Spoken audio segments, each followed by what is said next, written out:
took Miraidon. He's got Gardevoir here in top 4. Wow, we have a couple of Earthen Vessel being prized, which isn't ideal, but I don't think it's going to be all that bad. The secret box for Gardevoir there and Angelo is priced. That's something we need to keep an eye on. But here's a fist bump, and we are rolling with our first top 4 game here at the Bologna Special Championship. Simon going first with that Roaring Moon deck.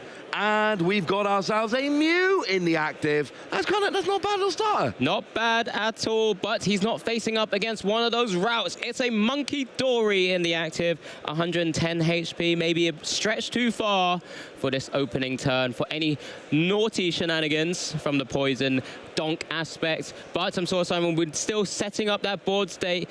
He does have that dark type sort of access on the board, but there's not much else beyond just the benching of that Brute Bonnet and the state and the tool being attached. It's on Angelo now. Energy attachment, technical machine evolution to the Monkey Dory. What else can you do here? Hang on.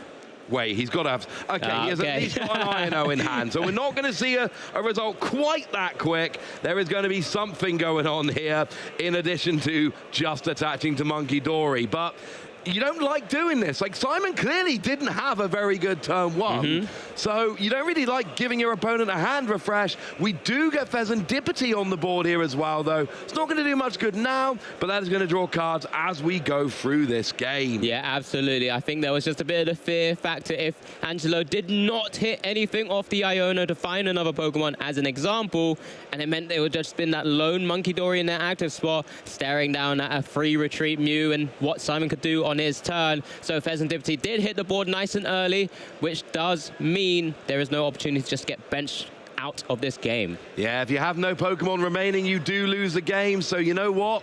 It's got to be done. Got to bench it down. While we got a second, let's have a reminder of this Gardevoir deck. It is all built around Gardevoir EX. Lets you attach as much energy as you like during your turn to your fellow Psychic Pokemon. What's the downside? Well, you have to do 2 damage counters for every energy that you accelerate. But with things like Monkey Dory taking that damage and moving it to your opponent, and cards like Screamtail and Drifloon that can do damage based on the amount of damage on them. Drifloon to the active, Screamtail can even hit the bench. Oh, it's not really that much of a downside. Gardevoir uses that damage in a lot of different ways. Absolutely, and we're seeing the board being set up here. Some additional draw power for Angelo here. Does, of course, as we've already mentioned, have that energy, and you guys can see as well the technical machine evolution also on that Monkey Dory. So just be looking for another route if possible after this restart, just so we can evolve 2 Pokemon. We do see that inclusion that was popularized in the last event across the pond. That Rabsca has also hit the hand there, a Pokemon which prevents, with that spherical shield, prevent all damage and effects of attacks from your opponent's Pokemon done to your bench Pokemon. Maybe not as useful here, and we do just see, I believe, the evolution up to just 1 Curlier. It does look a little bit susceptible to an easy knockout, though. It does. I want to just point out that Bravery Charm on the Pheasantipity there. It takes it out of range of a Roaring Moon using Calamity Storm, forcing a Frenzied Gouging, which does that 200 damage to itself if you want to get a KO. So taking that easy 2 prizes off the board. Nice little play there from Angelo. But now we're back over to Simon, and it looks like we got ourselves a perilous jungle, and then we're going to be searching out a Pokemon. What are we searching out here? What do we need? We just need some draw power, it looks like. I want to double check what that final card is in the hand.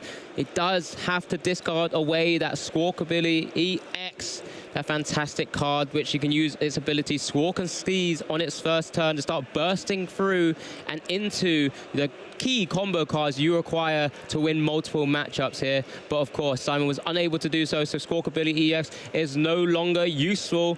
Just a reminder for anyone who hasn't watched this deck, or if you didn't catch a glimpse of that top 8 already, we tend to use and work with the combos of Poison, utilizing that Pecharunt, which has that Toxic Subjugation, alongside the Brute Bonnet with a tool attachment, that Ancient Booster capsule, which then allows you to use Toxic Powder, and then additional ticks of poison damage will happen between turns, which will allow you to sometimes, just like we saw in Top 8 Game 1, take a very, very easy knockout on small Pokemon.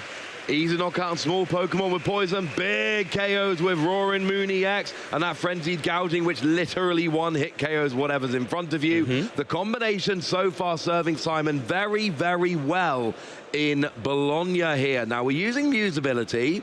We're drawing up. We got an Energy and an Ino.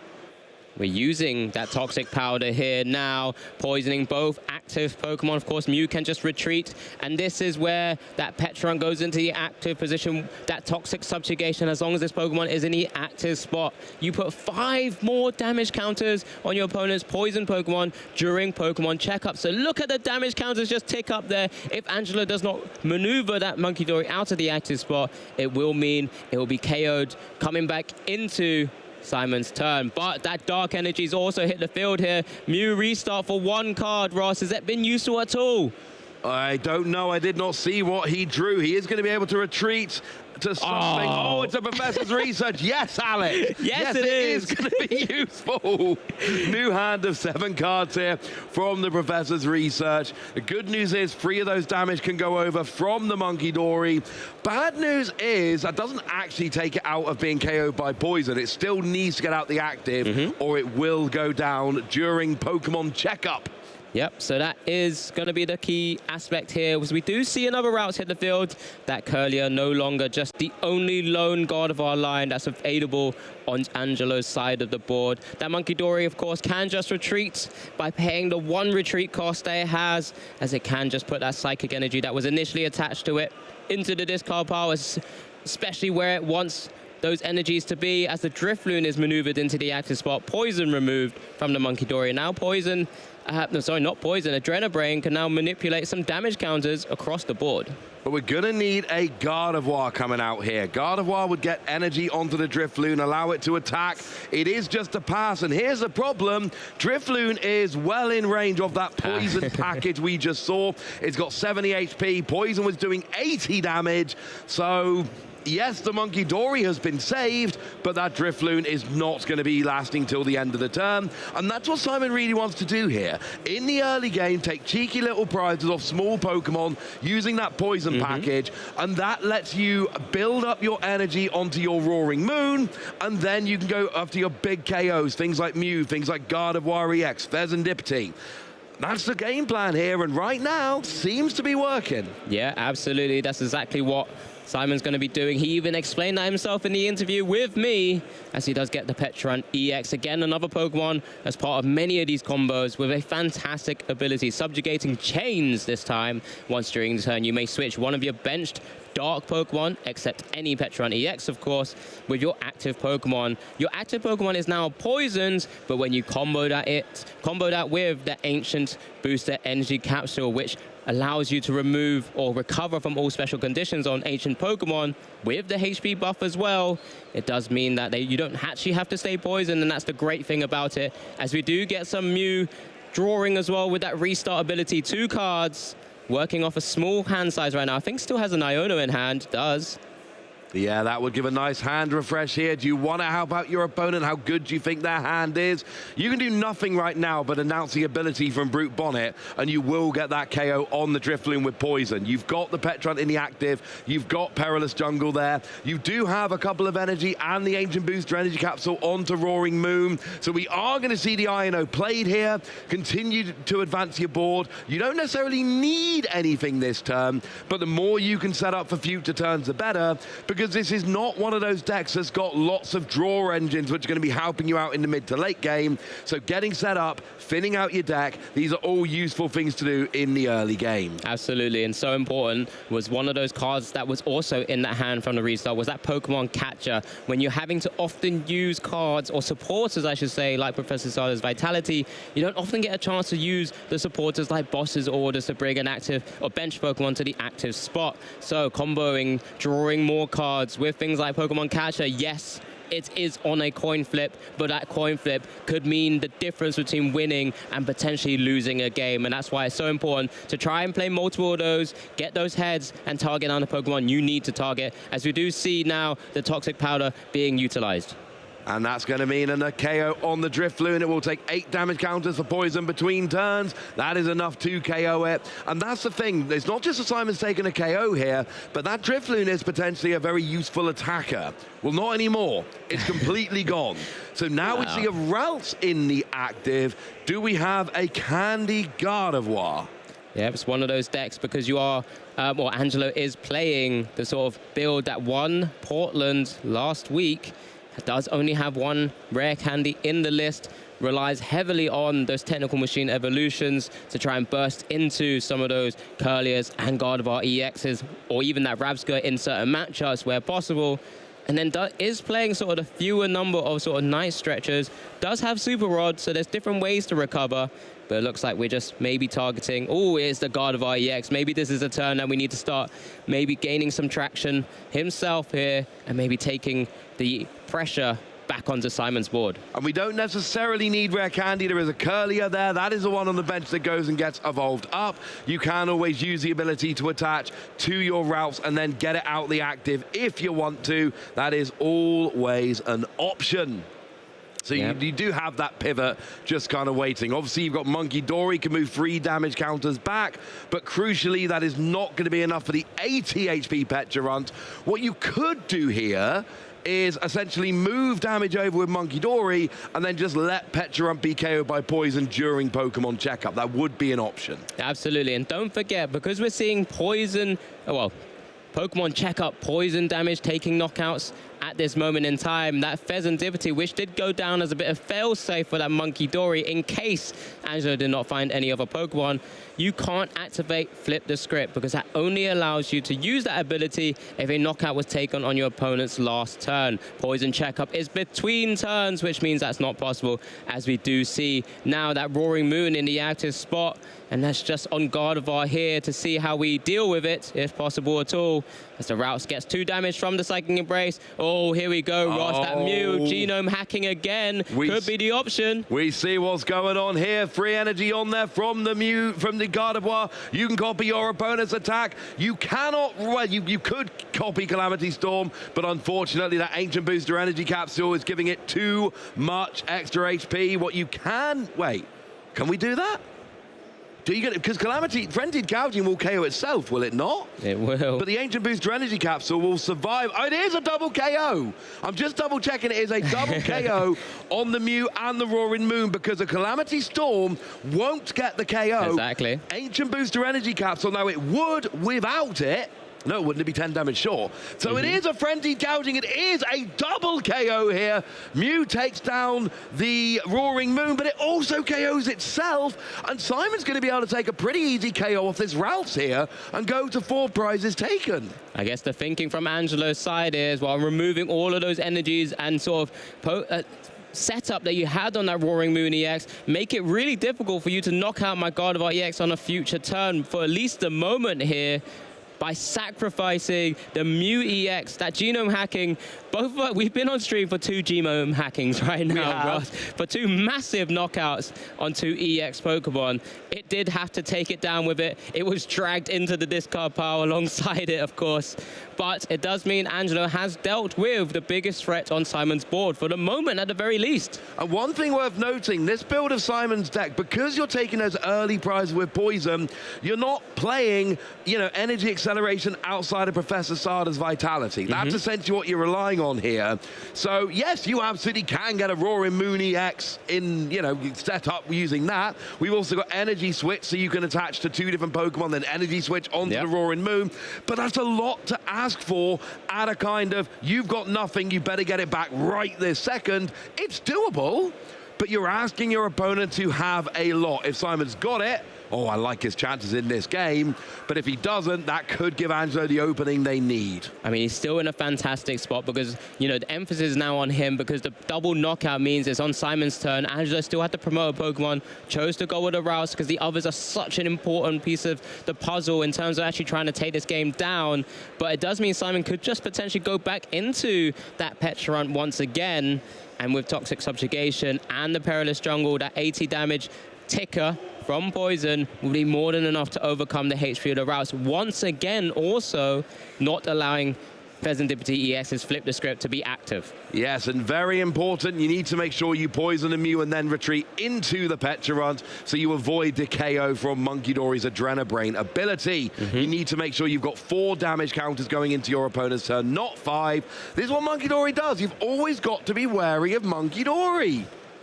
Yep, just double checking also, because we did see the Super Rod being utilized on that Roaring Moon. It's because Simon only has access to 1. The other Roaring Moon currently is sat in those prizes right now, which makes it a little bit awkward. So he did Super Rod, did get it out, of course. It's now back onto the bench. We do restart just for the 1 energy attachment to the Pecharunt EX. Another very useful attacker, especially just 2 energies as well, where Irritated Outburst is 60 damage for each prize card your opponent has taken. And right now, Angelo's taken 2, so it's doing 120, often times 2 because of the weakness on Angelo's side of the board with some of those Pokemon. But there's also here a lot of things happening with that Professor Stardust Vitality. More energy acceleration, Ross. This is going beautifully. We're getting energy on the board. There is an energy waiting for the energy switch. We've got the poison already established, so the Mew can just free retreat into the Pecharunt, and then we're off and rolling. But might we instead? There is a Pokemon catcher in hand. What might we go there? We've got the Pheasantipity. The KO, of course, did come down, so we do get to draw 3 cards. I don't like the Pokemon catcher yet. I want to KO the Ralphs. Yep. Next turn, however, we're saving it. We're saving it. So that would give us multiple opportunities maybe to gust around and grab one of those 2 prize Pokemon, as we do see the Toxic Powder now on both of the active Pokemon. Mew with the free retreat can just maneuver into the Pecharunt. It's just going to be a massive poison Pokemon check-up between turns. Poison damage, Perilous Jungle adds 2. The Pecharunt adds a further 5. 8 damage counters. Routes goes down. Gardevoir in the active. And right now, look at what Simon's done. He's KO'd 2 Pokemon with poison, and he's let Mew KO itself. That's it. That is what Simon has done to get 4 prizes. Now, here comes a counter catcher coming down, and it is coming down on to that Pecharunt EX. Now we get an energy on Gardevoir. The numbers work out here with the damage from the Munkidori. That actually didn't even need the damage from the Munkidori. Gardevoir actually hits 190 quite nicely. This is a 2-prize Pokemon that Gardevoir can 1-hit KO with no issues. But you don't want to leave that Gardevoir in the active spot. Yes, right now, Simon doesn't have a Dark Pokemon ready to start swinging away at that Gardevoir, but you don't want to leave that option there. So I'm sure Angelo's going to be looking for maybe something like that Scream Tail, you know, dealing with just 80 damage on it. It does times 2, it does 160, which is actually perfect numbers with the 190 HP of the Pecharunt EX there as well. That would be one way to potentially not just have a 2-prizer in the active spot. Oh, and here we see the other top 8. The final player has gone into top 4. It is Ricardo Coviello, who has defeated Julius Brunfeld 2-0. That will be our final player in top 4. So there is your update. The other top 4 game is locked, and I'm pretty sure we're going to show that one after this one, right? Absolutely. Once this game concludes, we're going to be trying to show the other top 4 where possible. It'll be a fantastic matchup of Gardevoir up against Fabrizio's Terra Boss. But let's go back straight to this game, because loads of things are happening now, Ross. That Drifloon is back from nowhere, back from the discard pile. Plenty of Psychic Embraces back onto it. It's Balloon Burst attack. 30 times the number of damage counters on this Pokemon. We're 3 on it right now. It's got 6 damage counters on it, which means it's dealing 180 damage with just a massive swing, taking a knockout with 2 prizes going there. And Simon, however, down to 2 cards after that Iono, but has Mew, has Pheasantipity. Which way are we going here? Well, we need Gusting right now, really. And there's actually quite a lot we need. Gusting, Energy Switch, Energy would end the game. That is asking quite a lot. Doesn't necessarily need an Energy Switch. Could just find an Energy, right? If as long as we hit a Professor Stardust Vitality as well. But I think there might be a boss's orders, but which direction will Simon go is going to be really interesting. After maybe the Mew restart where possible, the Pheasantipity flip the script where possible. It's going to be a number of different cards that could combo around here. Looks like it's just targeting that Iono. Only plays 1 copy, can get 2 Ionos off because of that Power Pad that he plays as well. But let's see how well he can draw from this restart and potential flip the script to see the direction he has to go down to make it happen. Well, both players have 2 prize cards remaining. Next EXKO wins, although there are obviously other permutations we could get into. Yep. So it is Simon's turn. a energy switch or Professor Sada, plus your attachment for the turn, you are going to be good. Or a Sada and an energy switch. So a few different ways to do it. Get free energy on the Roaring Moon, get some gusting going. You can just KO that Gardevoir, win the game right now. There is that Night Stretcher, which is going to be bringing back an energy, it looks like. So there's your attachment for the turn, sorted nice and easily. Free energy on the Roaring Moon plus gusting, you will get the win. Draw of 2 from the Mew EX is available now, so make sure we do this in the right order. There you go, restart for 2 cards. It's just a stadium in hand right now. Let's see how these two help out this situation.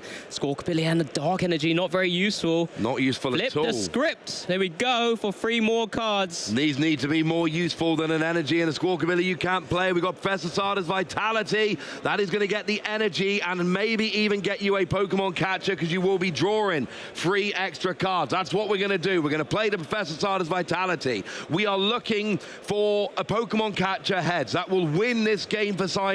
It's too late for Boss's Orders. There's 1 in the deck, but you've already played a supporter. There are 3 Pokemon catcher in the deck. Can you find one? 1, 2, 3, Ross. Let's go.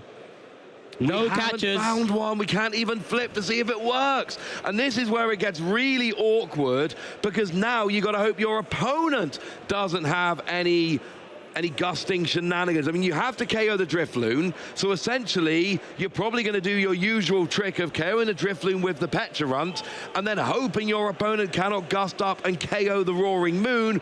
But we do have that Ancient Booster Energy Capsule, so actually, you'd kind of have to KO the Pheasantipity at this point, because that's the easier target.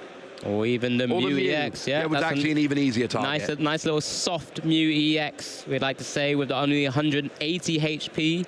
There we do obviously now it's on Simon to just try and prevent this as much as possible. He is essentially on the next turn just the Boss's Orders away or gusting option away from actually taking a massive big swing turn. But here's the retreat from the Mew EX now. Always just double checking. Do we need to we'll still need to poison this first? We will need to poison before we do it, otherwise no we don't. No, you're good. No, always going straight into the Ruponic. I mean, that's another way of doing it. You won't get poisoned regardless. Toxic Powder. And you don't even need, I mean, it's 10 damage left. You're easy.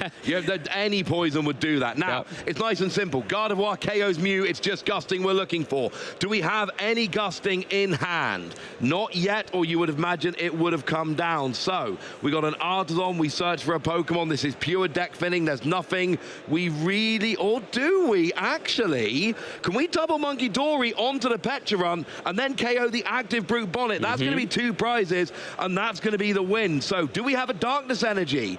We do. I think he might have this, you know. Just accelerate a bunch of energy to your active Gardevoir. Use your double Monkey Dory to Adrenabrain twice onto the Pecharunt to get the KO. You'd use Gardevoir to KO the active Brute Bonnet. No gusting needed here. Angelo takes 2 prizes and takes game 1 in our top 4 of Bologna Special Championships. Yep, played that perfectly. Was able to maneuver out of those poison sort of tickers, those knockouts. That Pheasantipity, that draw power wasn't there for Angelo.